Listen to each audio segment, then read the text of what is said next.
আসসালামু আলাইকুম ওয়া রাহমাতুল্লাহি ওয়া বারাকাতুহু। ইত্তাখাযু আহবারাহুম ওয়া রুহবানাহুম আরবাবাম মিন দুনিল্লাহ।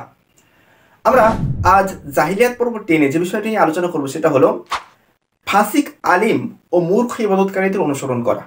আমরা আজকে আলোচনা করব যে জাহিলি সম্প্রদায়ের মানুষেরা ফাসিক আলিম এবং মূর্খ ইবাদতকারীদের অনুসরণ করতেন। আসুন দেখি ফাসিক আলিম জিনিসটা আসলে কি। ফাসিক শব্দের অর্থ যদি আমরা দেখি, অন্যায়কারী, অপরাধকারী, পাপাচারী, মানে এই সমস্ত অর্থগুলো হয়। কিন্তু শরিয়াতে পরিভাষায় যে অর্থটা হয় যে যে সমস্ত ব্যক্তিরা নিজের জ্ঞান অনুযায়ী আমল করে না অথবা আল্লাহ সুবহানাহু ওয়া তাআলার প্রতি মিথ্যা আরোপ করে, তারা জানে এই কাজটা করা অপরাধ, এই কাজটা করা অন্যায়, তবুও তারা সেই সমস্ত কাজগুলো করবে। এই ধরনের ব্যক্তিদেরকে বলা হয় ফাসিক আলিম। তারা জানে আল্লাহ সুবহানাহু ওয়া তাআলা সম্পর্কে মিথ্যা কথা বললে এটা অপরাধ, মিথ্যা কথা বলা অপরাধ, আল্লাহ সুবহানাহু ওয়া তাআলা সম্পর্কে মিথ্যা কথা বলা, পরকাল সম্পর্কে মিথ্যা কথা বলা অপরাধ, তবুও সেই সমস্ত ব্যক্তিরা আল্লাহ সুবহানাহু ওয়া তাআলা, পরকাল এবং সমগ্র বিষয় সম্পর্কে মিথ্যা কথা বলবে, জেনে বুঝে মিথ্যা আরোপ করা, যেটাকে বলা হয়। দ্বিতীয়ত মূর্খ ইবাদতকারী কি? মূর্খ ইবাদতকারীটা হলো ঠিক ফাসিক আলিমের বিপরীত। দেখেন, ফাসিক আলিম কি হচ্ছিল, তারা জানছিল যে এই কাজটা করা অপরাধ, তবুও তারা সেই কাজটা করছিল। মূর্খ ইবাদতকারীরা কি, তারা এমন ইবাদত করবে, তারা জানেই না যে এই ইবাদতটা আল্লাহ রাসূল সাল্লাল্লাহু আলাইহি ওয়াসাল্লাম করেছেন বা সাহাবীদের থেকে প্রমাণিত হয়েছে। তারা এমন কোনো ইবাদত করবে যে ইবাদতের কোনো দলিল প্রমাণ নেই। এই সমস্ত ব্যক্তিদেরকে বলা হয় মূর্খ ইবাদতকারী। আসুন দেখি আল্লাহ সুবহানাহু ওয়া তাআলা বলছেন পবিত্র কোরআন সূরা তাওবা 9 নম্বর সূরা 31 নম্বর আয়াত। এখানে আল্লাহ সুবহানাহু ওয়া তাআলা বলছেন যে ইত্তাখাযু আহবারাহুম ওয়া রুহবানাহুম আরবাবাম মিন দুনিল্লাহ, তারা আল্লাহকে ছেড়ে পণ্ডিত এবং সংশয়বাদীদেরকে রব হিসেবে গ্রহণ করেছে। এখন ইহুদি নাসারারা তারা পণ্ডিত এবং সংশয়বাদীদের কেমনভাবে রব হিসেবে গ্রহণ করেছে, আসুন আমরা একটু দেখি। আমরা যদি দেখি সুনানে তিরমিজি হাদিস নাম্বার 3095, আদি ইবনু হাতিম রাদিয়াল্লাহু তাআলা থেকে হাদিসটা বর্ণনা আছে। তিনি বলেন, আমি নবী সাল্লাল্লাহু আলাইহি সাল্লামের সামনে এলাম, তিনি বললেন, হে আদি, তোমার গলা হতে এই প্রতিমা সরিয়ে ফেলো। এই বলে সূরা তাওবার 31 নম্বর আয়াত পাঠ করলেন। তারপর তিনি বললেন, তারা অবশ্যই তাদেরকে পূজা করতো না, কিন্তু তারা যখন কোনো জিনিসকে হালাল বলে বলতো তখন তারা সেই জিনিসটাকে হালাল বলে মেনে নিত। তারা যখন কোনো জিনিসকে হারাম বলে বলতো তারা সেই জিনিসটাকে হারাম বলে মেনে নিত। অ্যাকচুয়ালি কোনো জিনিসকে হারাম বা হালাল হিসেবে তারা যখন বলতো তারা সেটাকে হারাম বা হালাল হিসেবে মেনে নিত। তারা অবশ্যই তাদেরকে পুজো করতো না। তাহলে কিভাবে পণ্ডিত এবং সংশয়বাদীদের রব হিসেবে গ্রহণ করেছেন?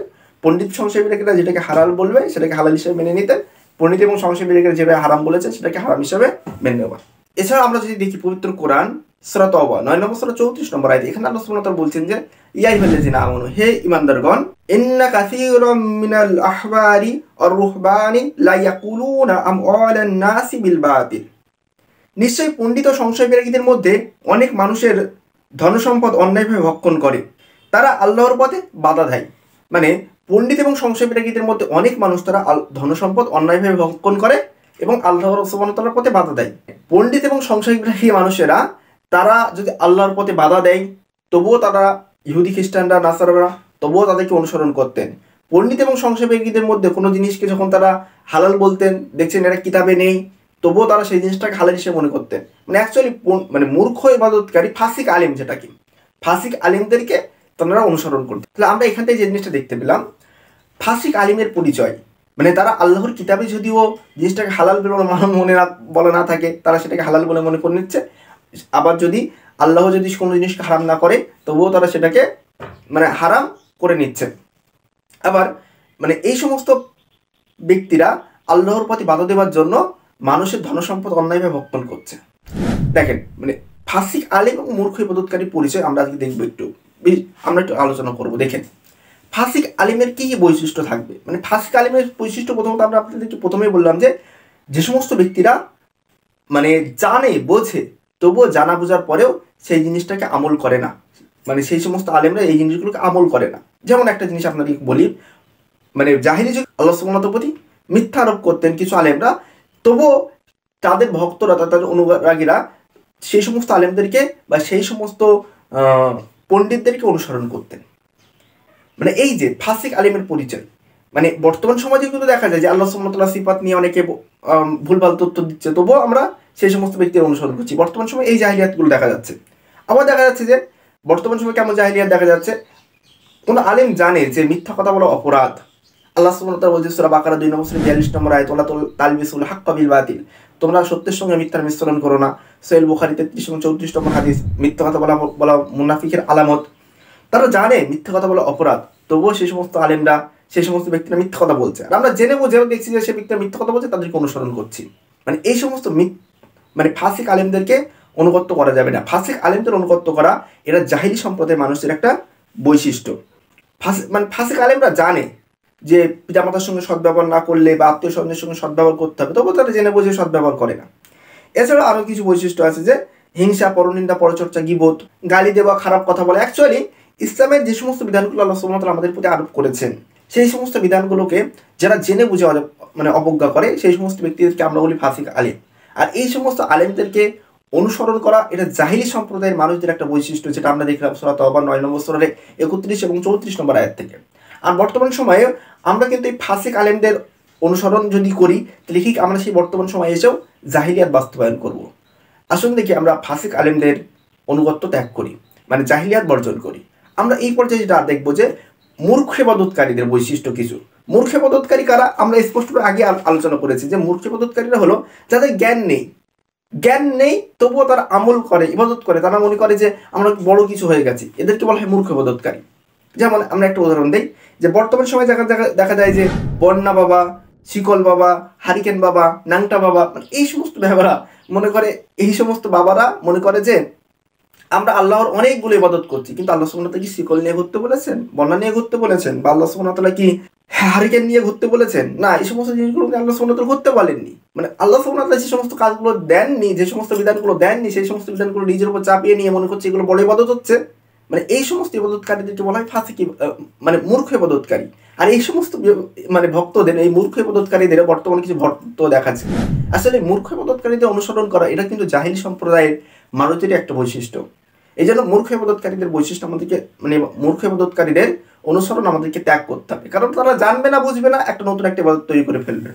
এই সমস্ত ইবাদতকারীকে বলা হয় মূর্খ ইবাদতকারী। যেমন বড় একটা তসবিহ ডানা নিয়ে একটা ছবি দেখেন, বড় তসবিহ ডানা নিয়ে তসবিহ করছে, মানুষ মনে করবে যে বড় আল্লাহর ওলি হয়ে গেছে, মানে সে তসবিহ ডানা একটা লম্বা তসবিহ ডানা নিয়েছে। মানে এই সমস্ত ব্যক্তিদেরকে বলা হয় মূর্খ ইবাদতকারী। মানে এই যে মূর্খ ইবাদতকারীদেরকে অনুগত্য করা আমাদের সমাজের কিন্তু একটা বৈশিষ্ট্য হয়ে গেছে। আমরা মনে করি যে এই সমস্ত ব্যক্তিরা হলো খুবই আল্লাহর ওলি, এই সমস্ত ব্যক্তি অনুসরণ করতে হবে, অনুগত্য করতে হবে। মানে এই সমস্ত ব্যক্তি অনুগত্য করা এটা জাহিলি সম্প্রদায়ের একটা বৈশিষ্ট্য।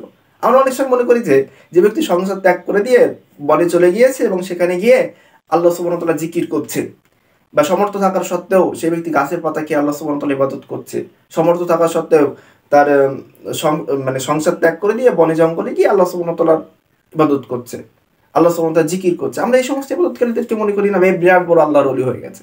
আসলে আল্লাহ সুবহানাহু ওয়া তাআলা কি এই নিয়ম দিয়েছেন আমাদেরকে? আল্লাহ সুবহানাহু ওয়া তাআলা তো এই নিয়ম দেননি। তাহলে এই যে আল্লাহ সুবহানাহু ওয়া তাআলা যে নিয়ম দেননি, যে কথা বলেননি, যে কাজ রাসূল সাল্লাল্লাহু আলাইহি ওয়াসাল্লাম বলেননি, করেননি, অনুমোদন দেননি, সেই জিনিসটা নিজের একটা ইবাদত মনে করে নিয়েছেন সেই ব্যক্তি। এই যে বনে জঙ্গলে গিয়ে ইবাদত করতে হবে, সংসার ত্যাগ করে ইবাদত করতে হবে, গাছের পাতা খেয়ে ইবাদত করতে হবে, এই সমস্ত ব্যক্তিদেরকে আমরা বলি মূর্খ ইবাদতকারী। আর এই সমস্ত ব্যক্তিরা যদি কোনো ব্যক্তি অনুসরণ করে, মনে করে যে এ তো বড় আল্লাহর ওলি, তাহলে এই সমস্ত ব্যক্তিদেরকে যারা অনুসরণ করবে তারা জাহিলি সম্প্রদায় সেই জাহিলিয়াত বাস্তবায়ন করবে।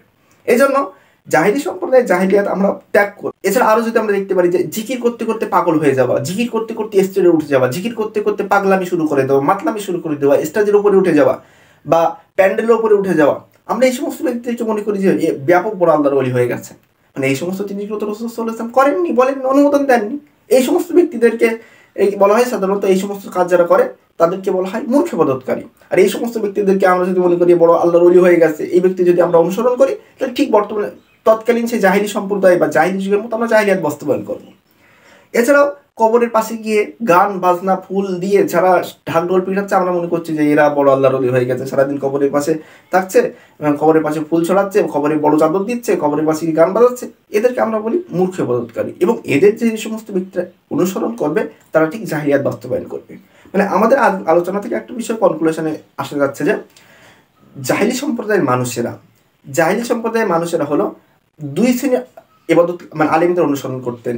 এক হলো ফাসিক আলেম, আর দুই শ্রেণীর দ্বিতীয়ত হলো মূর্খ ইবাদতকারী। আর এই দুই শ্রেণীর মানুষের বা এই দুই শ্রেণীদের ব্যক্তিদের অনুসরণ করা হলো জাহিলি সম্প্রদায়ের বৈশিষ্ট্য। মানে এই যে আমরা যদি ফাসিক আলেমদের অনুগত্য করি, অনুসরণ করি, তাহলে আমরা ঠিক জাহিলিয়াত বাস্তবায়ন করব। আমরা যদি মূর্খ ইবাদতকারীদের অনুসরণ করি, অনুগত্য করি, ঠিক আমরা জাহিলিয়াত বাস্তবায়ন করব। আমরা এই জন্য চাই যে ফাসিক আলিম এবং মূর্খ ইবাদতকারীদের অনুগত্য করা থেকে আমরা বিরত থাকবো। তাহলে বর্তমান যুগে এসে যদি আমরা ফাসিক আলিমদের এবং মূর্খ ইবাদতকারীদের অনুসরণ করি, তাহলে ঠিক আমরা কিন্তু জাহিলিয়াত বাস্তবায়ন করব। যে আমাদের বিষয়গুলো স্পষ্ট হয়ে গেছে। ফাসিক আলেম মানে যাদের জ্ঞান আছে, ইলিম আছে, ইলিম অনুযায়ী অনুগত্য করে না, আমল করে না। আর মূর্খ ইবাদতকারী যাদের ইলিম নেই, যেমন অনেকে এমন কথা বলে, ভাই জানার নাম ইসলাম না, মানার নাম ইসলাম, জানার নাম ইসলাম না, মানার নাম ইসলাম। মানে এই যে মানে আমি কিছু জানা না জানা সেটা দরকার নেই, আমি যে মেনে চলবো, যেটা আমল করবো, সেটাই হলো ইসলাম। আসলে ভাই ইসলাম হলো জানা এবং মানা উভয়টার নাম। ইসলাম যেমন আপনাকে জানতে হবে, ঠিক তেমন মানতে হবে। মন গড়া পদ্ধতিতে কোনো ইবাদত করা যাবে না, কারণ রাসূল সাল্লাল্লাহু আলাইহি ওয়াসাল্লামের যে বিদাতের যে সংখ্যাগুলো আছে এর মধ্যে ঢুকে যাবে। সেই ইবাদতগুলো বিদাত হবে, কখনো কোনো কোনো পর্যায়ে শিরকের পর্যায়ে চলে যাবে। এই জন্য আমরা চাই যে ইবাদত করতে হবে রাসূল সাল্লাল্লাহু আলাইহি ওয়াসাল্লামের দেখানো পদ্ধতিতে। ফাসিক আলিম বা মূর্খ ইবাদতকারীদের অনুগত্য করা আমরা বিরত থাকবো। যদি আমরা ফাসিক আলিম এবং মূর্খ ইবাদতকারীদের অনুগত্য করি, তাহলে আমরা জাহিলিয়াত বাস্তবায়ন করব এই বর্তমানে ইসলামের স্বর্ণযুগে এসেও। জি আজ এই পর্যন্ত। আসসালামু আলাইকুম ওয়া রাহমাতুল্লাহি ওয়া বারাকাতুহু।